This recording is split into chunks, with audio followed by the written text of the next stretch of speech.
Hey, what's up you guys, it's Dorothy and welcome back to my channel. In today's video, we're going to go into chapter 31 of The Lake by Natasha Preston.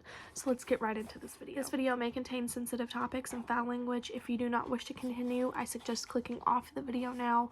You have been warned. Chapter 31. I'm about to be busted. I scramble, shoving her sketchbook away. Hide. Dropping to my stomach, I wiggle sideways under the bunk bed. Kayla says something, but her hurried voice sounds quiet from where I am. She's trying to stall Rebecca. I press my lips together as the door to the bedroom opens. Rebecca steps over the threshold. Her gray and pink tennis shoes tread lightly, but they make a ridiculous loud noise in my ears. What the hell do I say if she finds me under her bed? Her feet pass me and I bite my bottom lip. What is she doing? Please leave. Where the hell is Kayla? Rebecca sits on the bottom bunk and the mattress depresses, almost touching my head. I lie flat with my head turned sideways. Why didn't Kayla keep her outside? They had looked deep in conversation when I snuck into the cabin. Does Rebecca suspect us? No. If she did, she would be looking for me. I can hear her fingers tapping on something. Her phone. She's hiding something. Hi, Mom. She's calling home. Listening to Rebecca talk to her mom feels like a step too far. Yeah, I'm okay, she says, though her voice is low and she sounds anything but okay. Honestly, I am. Things are just kind of full on, that's all. No, I don't want to come home. Some great friends, yeah. Well, will she say something about me and Kayla? If she is Lillian, will she say something about that gives her away? How's Dad? Good. Yeah, I'm using the cream. I never forget. Cream for her burns. Does she use it daily? I close my eyes. What did that do to her?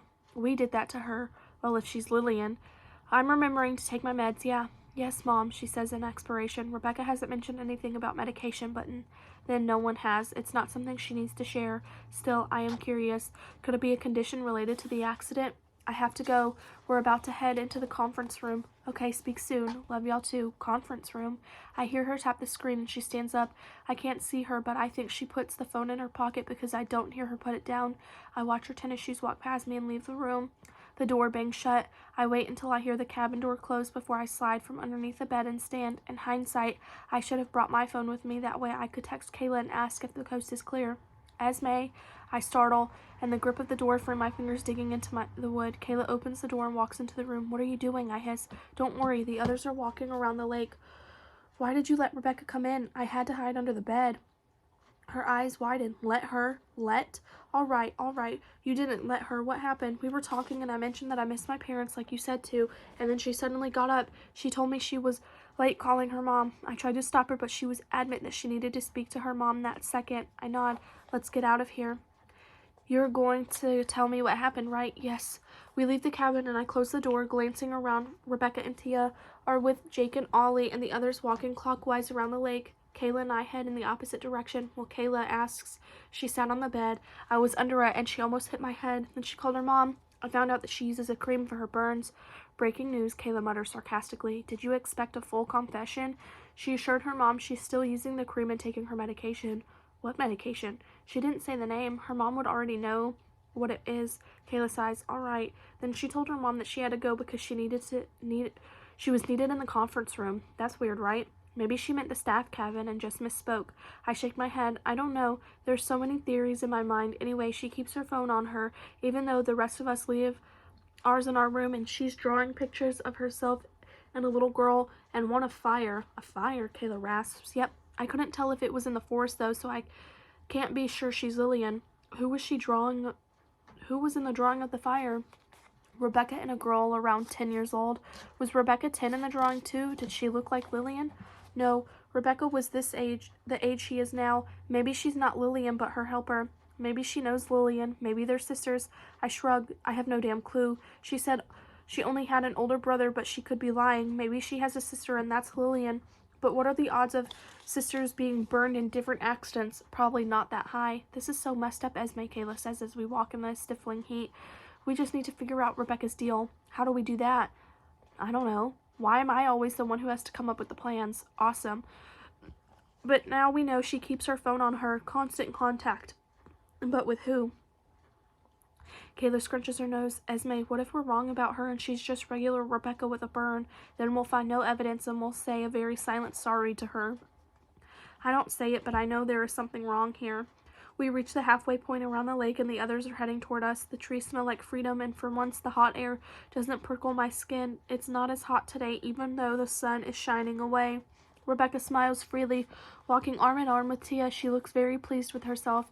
Kayla says, nothing like threatening our newest friends to relieve pent-up stress, I mutter. It sounds like you're already sure it's her. I'm not sure of anything, Kayla, and I hate that. Not having a party over here either. I plaster a smile on my face as we reach the others. Since the note incident, Ollie and I haven't spoken much. Things were looking good at first. He's sweet and super cute. Now I'm unsure whether he wants to spend time with me or to run away. Maybe he's just spooked too.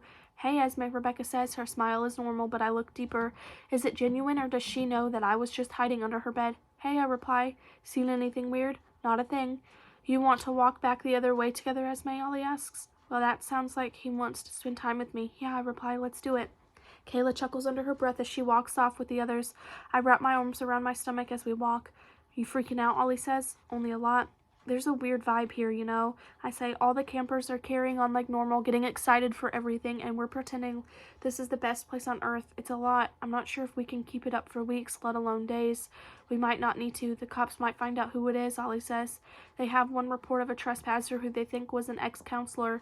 Once they clear the 2 names Andy gave them, they'll write it off as someone getting lost on the trail. How much manpower do you think they're going to put into this? I'll give you that. Are you saying we're out here alone? Sweat breaks out on my forehead. Sorry to be the bearer of bad news. This feels wrong. Not going to the cops with all this information. Have you changed your mind, I ask. Ollie shakes his head, taking a step closer to me as we walk. No, I just don't think it's a good option either. You still think staying quiet is the best thing to do? Yes, I reply. I have to protect the secret I've been carrying around for 10 years. We need a real break, he says. Do you think anyone would be up for taking the trail into town? Laughter bursts from my diaphragm. Is that a trick question? You're not up for it then? After last time and with someone in the woods? Why would he even suggest that? Well, I figure it's the best time to go. No one would think we'd be that dumb, because we're not going to be that dumb. Ollie, really? Why is he even going there?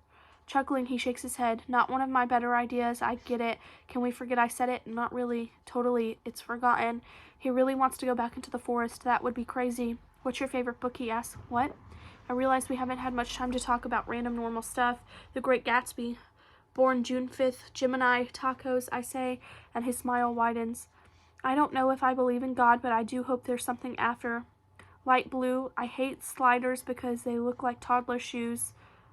Brittany is still relevant and Harry Styles should be my husband. Laughing out loud, he replies, all right, you go. It, May 7th. I have no idea about my star sign.